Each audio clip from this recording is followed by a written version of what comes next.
Facebook community. I hope everyone had a wonderful Memorial Day weekend. Beautiful weather, just like today here at the Tijuana Estuary. And if you're here for Lunchtime Live, you are in the right spot. You're in the right place, and I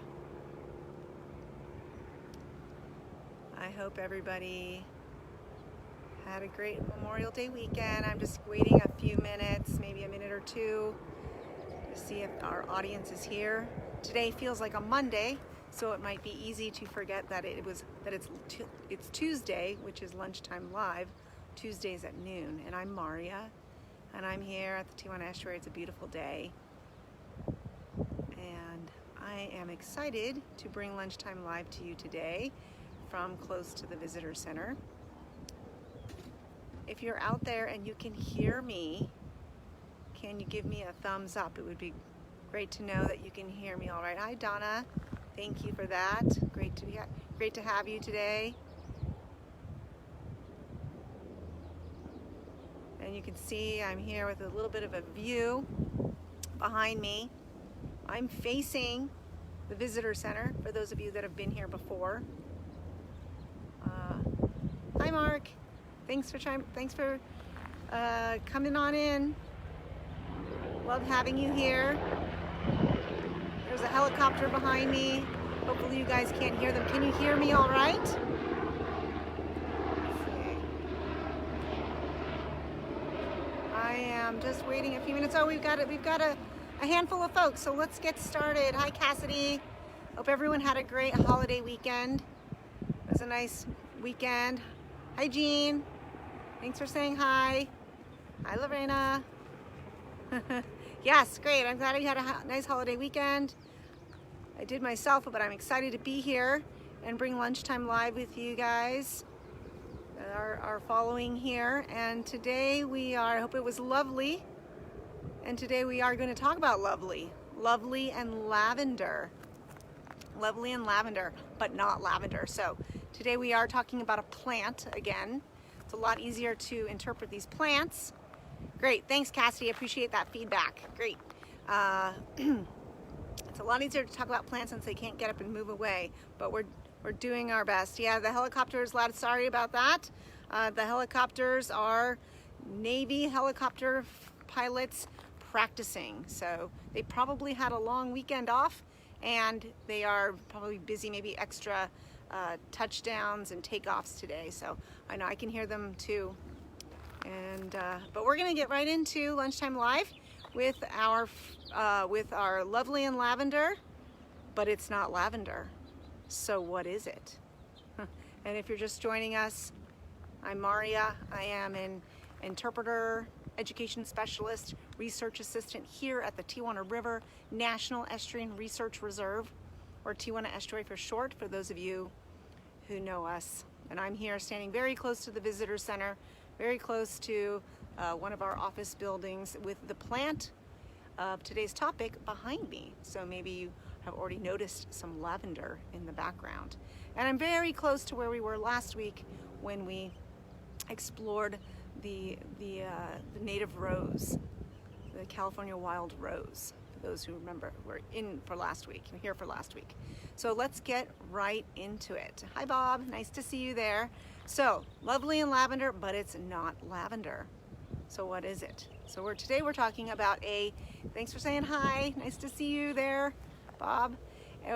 Today we're gonna get into a native plant that is lavender, but it's not lavender.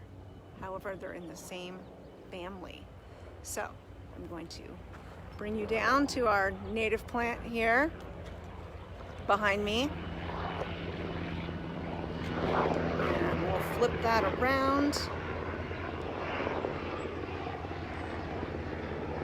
Oops. Let's see. So you can stop viewing me.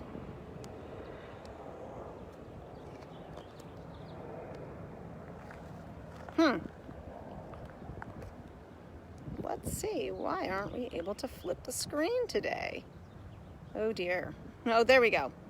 Ha, long weekend. A little bit away from my distance learning device here. A little too long, almost forgot.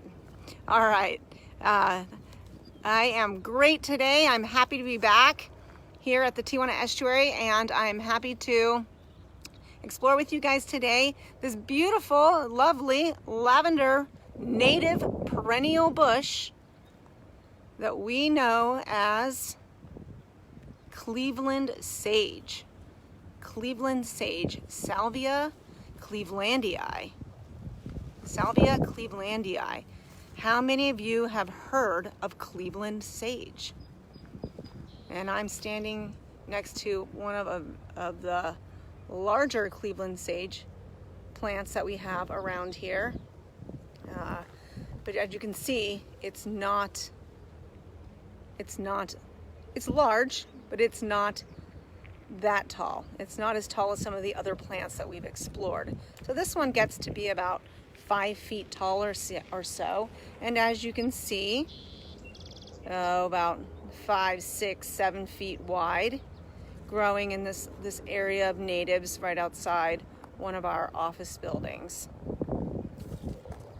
And this Cleveland sage, Salvia clevelandii, is doing very well. It was a little bit more in full bloom a couple of weeks ago, but it's still see those lavender flowers, right? Still see those lavender flowers. So I wanted to capture this one while we still had that. And this is a plant, again, in the Lamiaceae family, which is the mint family. So let's take a closer look at the Cleveland sage. Has anyone heard of the Cleveland sage? I think, Jean, did you say you'd heard of it? And if you're just tuning in or you're watching this later, feel free to share with us any images in the comments below of any of these plants that we've been discussing. We'd love to see what you have in your gardens. We would love to see plants that are the same or similar, or those that you might have questions about, or as questions come up after this program is no longer live. Right? So this is the Cleveland sage, Salvia clevelandii. This plant was named in 1894, I can't remember, honoring a plant collector named Daniel Cleveland.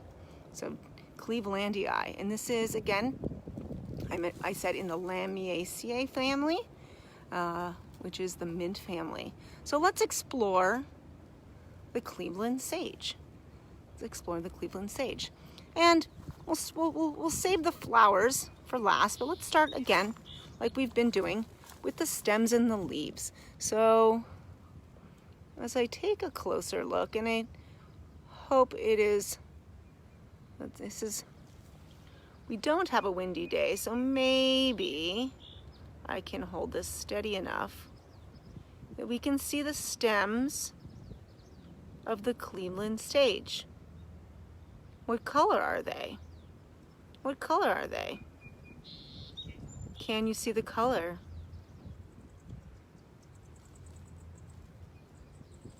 There's sort of that kind of burgundy purple color, a burgundy purple color. Smooth herbaceous stem. Okay, smooth herbaceous stem. Roundish to square in shape.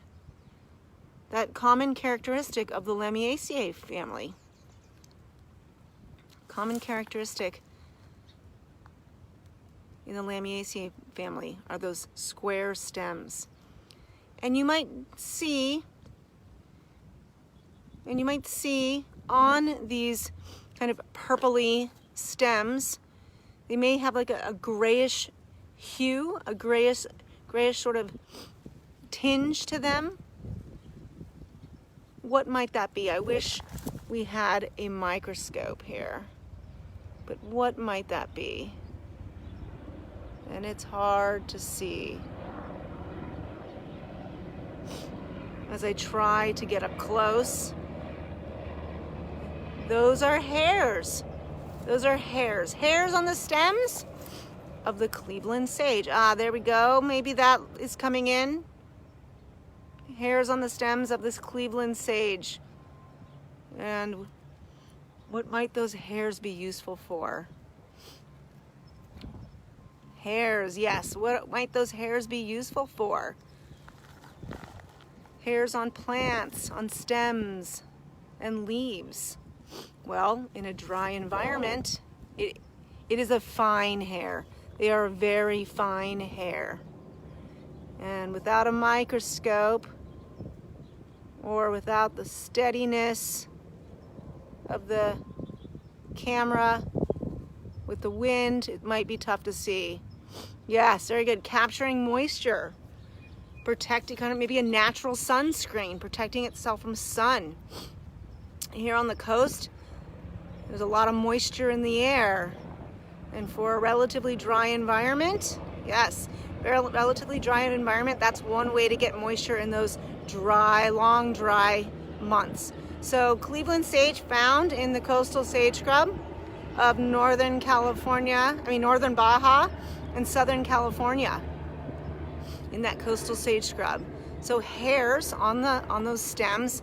And as we look at the leaves, we see the leaves of the Cleveland sage in this somewhat oblong, or I believe maybe obovate shape. Hard to get the sunlight just right on these leaves.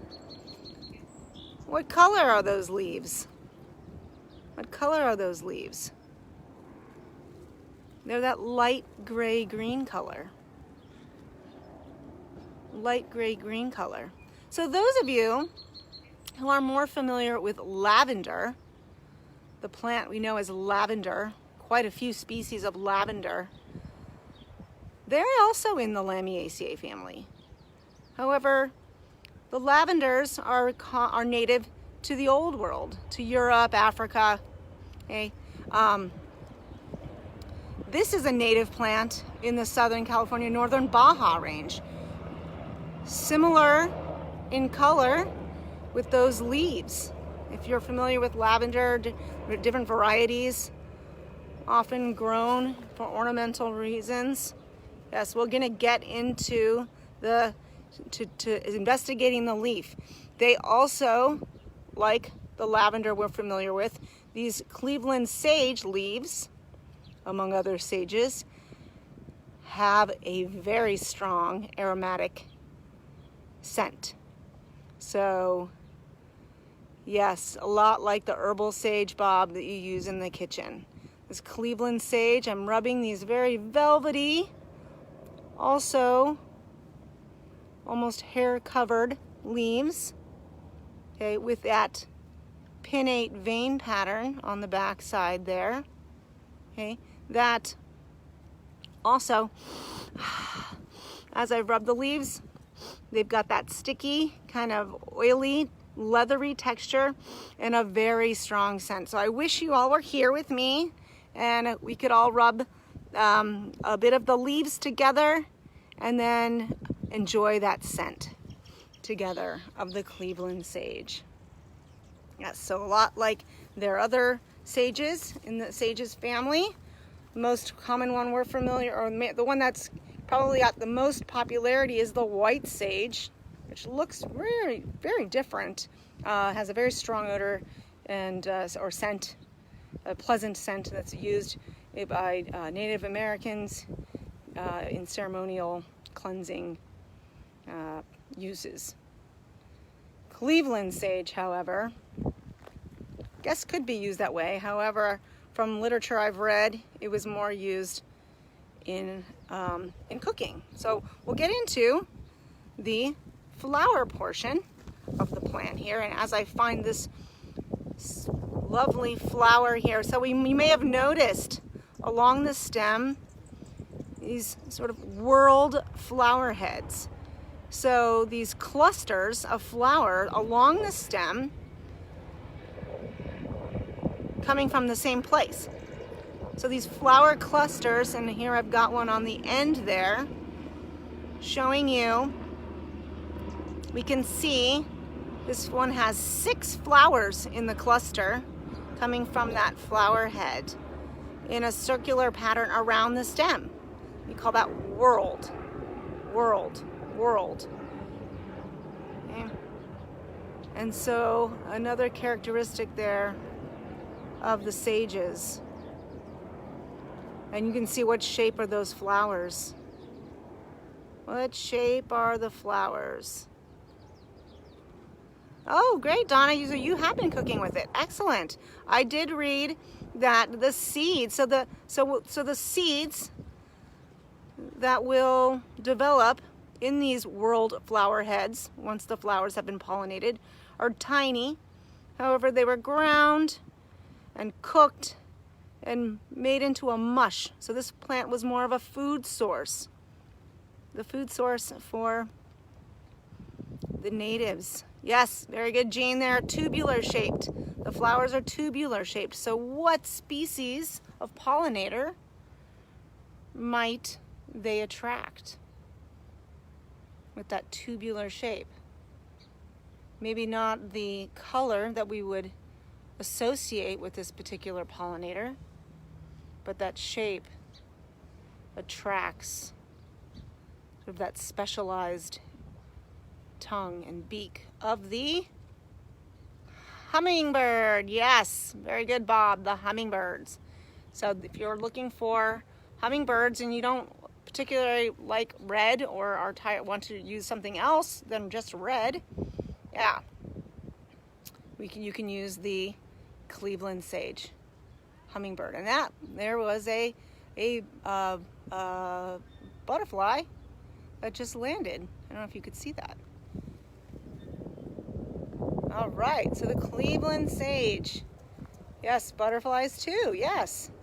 And bees, So wonderful plant to attract a variety of pollinators in the Cleveland sage.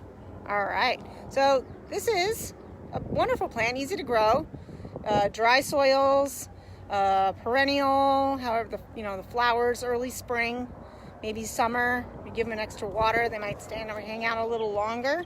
Okay, evergreen, perennial shrub, wonderful. And we do see that some of those leaves are starting to turn to the yellow, to the mixed in yellow leaves.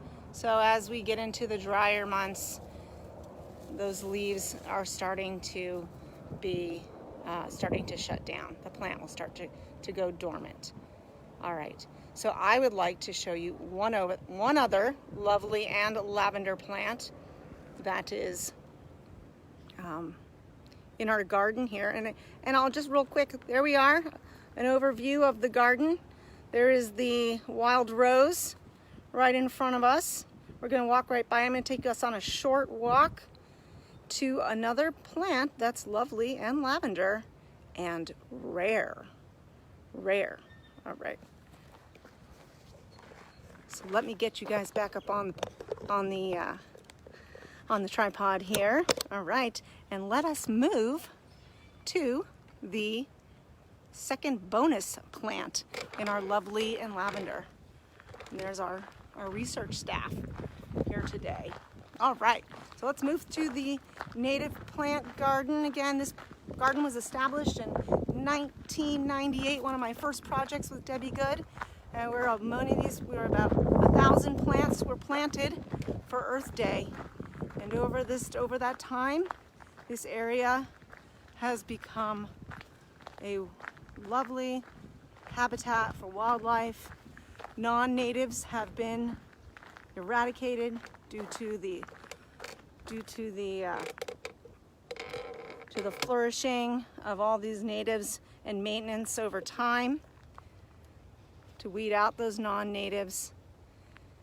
And here's one that was planted, a native to northern Baja and Southern California, however considered rare, more common in northern Baja. Another sage, not the Cleveland sage, not the Salvia clevelandii, but the Munseys sage. and we'll explore it. I just wanted to show you it's a little bit smaller, rounded, moundy, like the Cleveland sage, however a little smaller, a little more compact. And this is the Munseys Sage, Salvia munsei, named after a botanist. For those of you studying botany, may be familiar with Muns. All right, and here we go. We're going to take a look at the Munseys Sage. Now this one, you see, it was blooming a lot more. It's kind of towards the end of its blooming cycle. Flowers are starting to dissipate, to leave, to fall, to go through their cycle, and the flower head's starting to dry up. But again, just give you a little bit of an overview of the Munseys Sage here, and we'll explore it a little more in depth.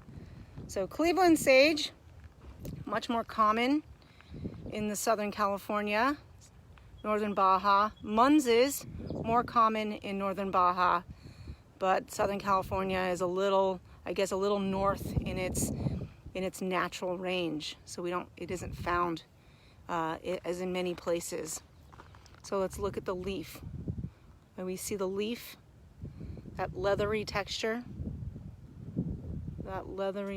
again. A little darker. Those margins, similar. Again, I didn't point them out on the Cleveland sage. Maybe you noticed them. Those bumpy, sort of tooth-like margins, but soft and leathery. And if you can see that sheen, that's the stickiness, the oil that. If you can hear me snipping my fingers. Yes, little less hairy. Very good, Mark. We have that strong sagey smell.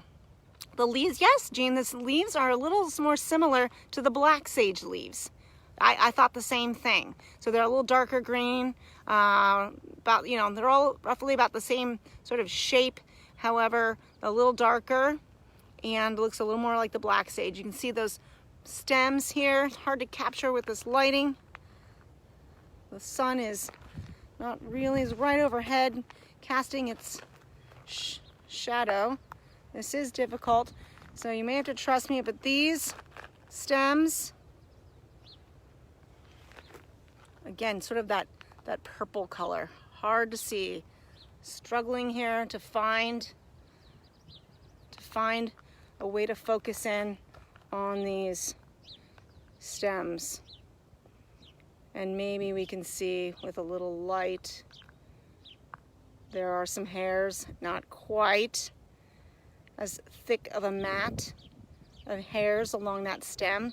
Can you see that square edge characteristic of that Lamiaceae mint family? Can you see that? I hope you can see that. I can see that.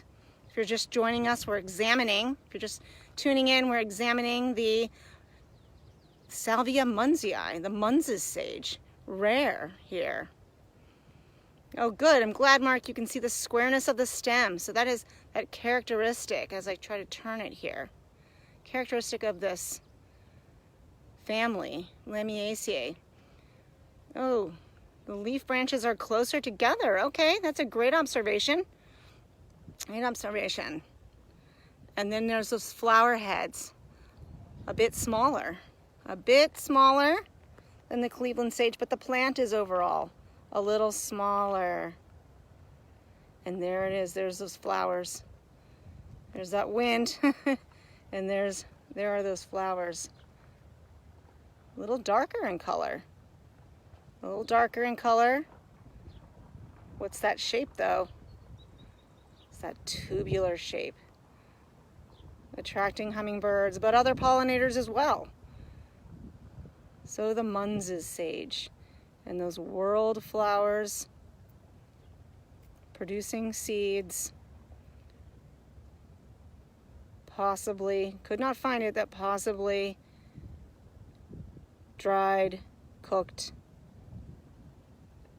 and made into a mush like the Cleveland, but I'm not sure. And there we go, the Munseys Sage. We caught it before it completely shut down for the summer. When we see the flowers' heads start to dry up and the leaves start to shut down as they are starting, you can see the change in color here is a little more noticeable in the contrast. And I've been able to get up to this plant a little bit better than the Cleveland sage. So this is here in our garden, close to the visitor center, the Munseys Sage. So Cleveland sage, Munseys Sage.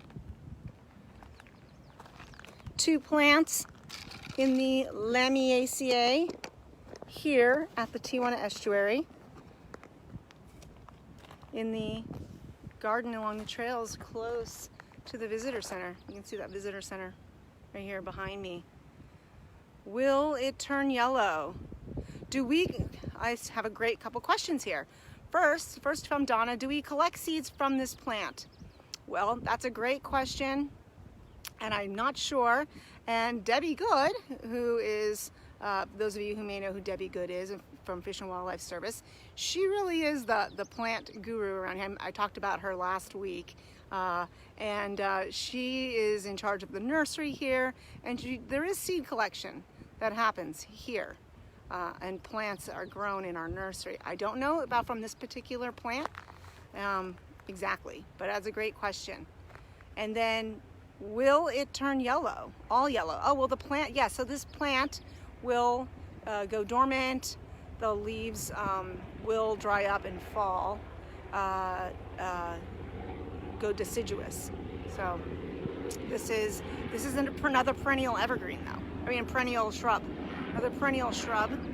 However, it does, the leaves do fall after they turn yellow and then brown and then die, fall off, dry up.